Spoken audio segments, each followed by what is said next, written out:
तो MP board के class 10th के सभी विद्यार्थियों, आज मैं आपको प्री बोर्ड एग्जाम जो आपकी 16 जनवरी के दिन है, उसके लिए मैंने पहले से एक पेपर आपको प्रोवाइड करा दिया है बेटा। ये दूसरा प्रश्न पत्र है, बस 2 प्रश्न पत्र कर लोगे, आपका काम पूरा हो जाएगा। और डिस्क्रिप्शन में नंबर है, कॉल कर लो। वार्षिक परीक्षा के लिए अभी तक आप नहीं जुड़े हैं तो लास्ट बार आपके पास मौका है, ये मौका बाद में नहीं आएगा। ठीक है, चलिए जुड़ जाइएगा। डिस्क्रिप्शन में नंबर है, कॉल कर लेना। आचार्य रामचंद्र शुक्ल ने हिंदी पद्य साहित्य को विभाजित किया है। आचार्य जो रामचंद्र शुक्ल है, उन्होंने हिंदी साहित्य को विभाजित किया है कितने कालों में? तो 3 कालों में, 4 कालों में, 7 की 8, तो 4 कालों में आचार्य रामचंद्र शुक्ल ने हिंदी पद्य साहित्य को विभाजित किया है। परशुराम को व्यंग भरे उत्तर दिए। परशुराम को व्यंग भरे उत्तर दिए किसने दिए थे? राम ने, जनक ने, लक्ष्मण ने, विश्वामित्र ने, किन्ने? तो आपने जानते हैं कि परशुराम जी को जो उत्तर दे रहे थे वो लक्ष्मण दे रहे थे। ठीक है, रमणीयथ प्रतिपादका शब्द काव्यम परिभाषा है। तो ये परिभाषा है हमारे पंडित जगन्नाथ जी की। किनकी? पंडित जगन्नाथ जी की। संस्कृति पाठ में न्यूटन को कहा गया है। संस्कृति पाठ में न्यूटन जो है उसको क्या कहा गया है? संस्कृत मानव। क्रिया विशेषण में विशेषता बताई जाती है। तो क्रिया विशेषण में विशेषता बताई जाती है क्रिया की, सर्वनाम की, काल की संज्ञा की। नाम क्या है? क्रिया विशेषण। क्रिया की विशेषता बताने वाले शब्द को अपन कहते हैं क्रिया विशेषण। ठीक है, तो यहां पर क्रिया की ही विशेषता बताएगा। अभी तो परिभाषा बोली मैंने। भोलानाथ और उसके साथी अपने घरौंदे के किवाड़ बनाते थे पेड़ के पत्तों के, की लकड़ी से, कागज से, की दिया सिलाई की पेटियों से। तो ये आपका यहाँ पर आंसर रहेगा लकड़ी से। ठीक है भैया, चलिए आगे बढ़ते हैं और रिक्त स्थान को समझते हैं। कविता में फागुन की मादकता को प्रकट कर रही है कौन सी? उत्साह कविता। फसल की अट नहीं रही है तो उत्साह। ठीक है, हो गया इतना। चलिए, जहां एक शब्द का समान अर्थ में एक से अधिक बार क्रमशः प्रयोग होता है वहां अलंकार होगा। जहां एक ही शब्द का समान अर्थ है और एक से अधिक बार प्रयोग हुआ वहां पर आपका पुनरोक्ति प्रकाश अलंकार होता है। तो ये पुनरोक्ति प्रकाश अलंकार यहाँ पर राइट रहेगा। हो गया भैया। जिन छंदों की रचना मात्राओं की गणना के आधार पर होती है, ऐसे छंद जिनकी मात्राओं की गणना करते हैं उन्हें अपन मात्रिक छंद कहते हैं। वर्ण के आधार पर होगा तो वार्णिक छंद होगा। और ठीक है, सवैया अलग होता है। शहनाई बजाने के लिए रीडेस का प्रयोग होता है। तो शहनाई बजाने के लिए रीड का प्रयोग होता है।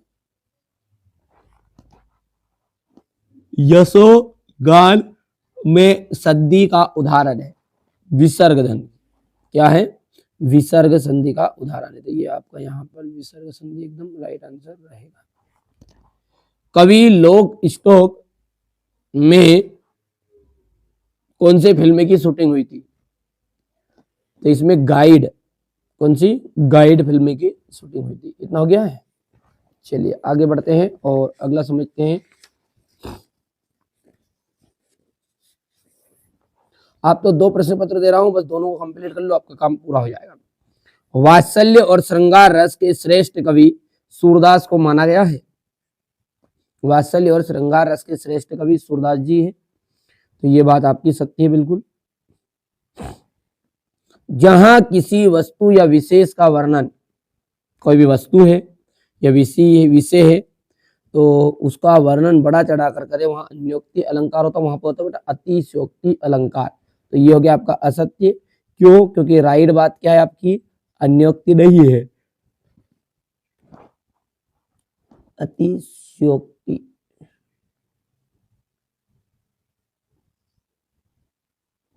हो गया इतना।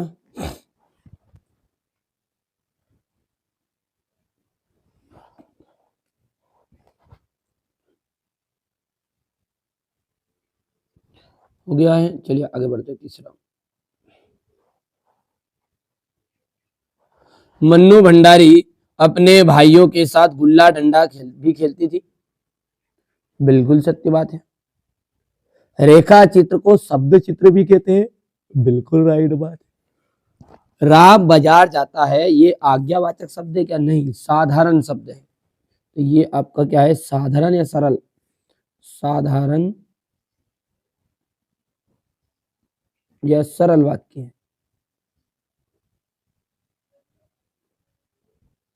ठीक है। हिरोशिमा भारत में नहीं, जापान में है, तो ये बात आपकी असत्य हो जाएगी।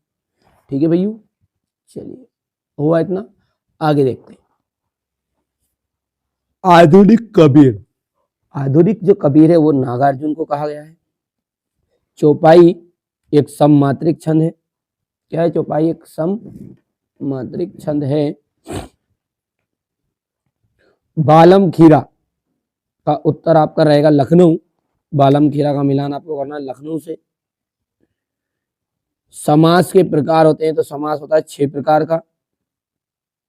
सबसे आगे रहने वाले को कहते हैं अपन अग्रणी। क्या कहते हैं? सबसे आगे जो रहता है उसे अग्रणी कहते हैं। और ऊंच नीच में बई कियारी, ठीक है, सो उपजी सो भई हमारी, ठीक है, ये इसका मिलान हो जाएगा। ये पंक्ति है पूरी, हुआ। ठीक है भैया। कवि, अब यह एक वाक्य में उत्तर। कवि निराला का उत्साह गीत किसे संबोधित करता है? बादल को।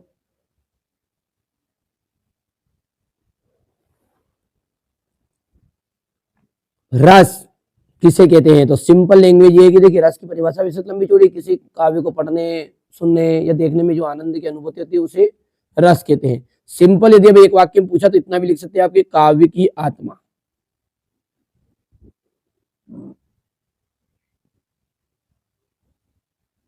काव्य की आत्मा को रस कहते हैं। संस्कृति निबंध हमें किससे टकराने की प्रेरणा देता है? संस्कृति जो प्रश्न है वो किससे टकराने की प्रेरणा देता है? तो जो सभ्यता और संस्कृति से जुड़े जटिल प्रश्नों से। ठीक है, तो अपन इसको चौथे का आंसर कैसे लिखें?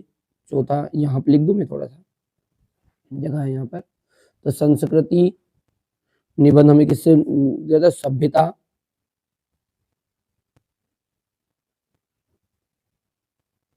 एवं संस्कृति से जुड़े अनेक जटिल प्रश्नों से।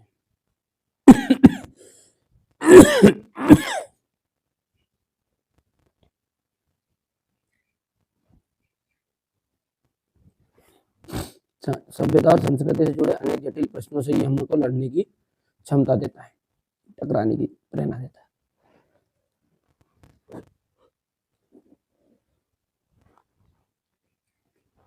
वीर रस की कविताओं में कौन सा गुण है?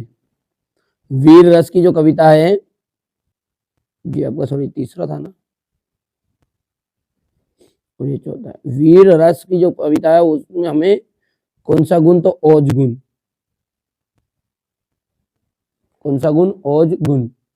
ठीक है। रहस्यमयी तारों भरी रात लेखिका मधु कांकरिया के मन में क्या जगा रही थी? रहस्यमयी तारों भरी रात जो है लेखिका मधु कांकरिया के मन में क्या जगा रही थी? तो मन सम्मोहन। मन सम्मोहन।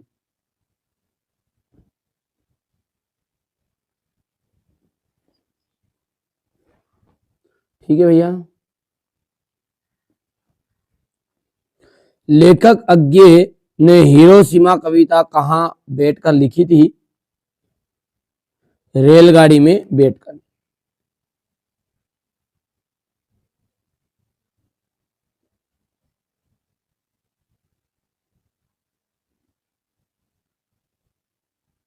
ठीक है भैया, याद रहेगा इतनी चीजें। आगे बढ़ते हैं, अगला क्वेश्चन देखते हैं। आपका 7वां क्वेश्चन है यहाँ पर, छठा। रीतिकालीन काव्य की कोई 2 प्रमुख विशेषताएं बताइए। नई कविता की 2 विशेषताएं बतानी है। तुलसीदास और जयशंकर प्रसाद की काव्यगत विशेषताएं बतानी है। परशुराम को सहस्त्र भाव का वध क्यों किया था परशुराम ने, ठीक है।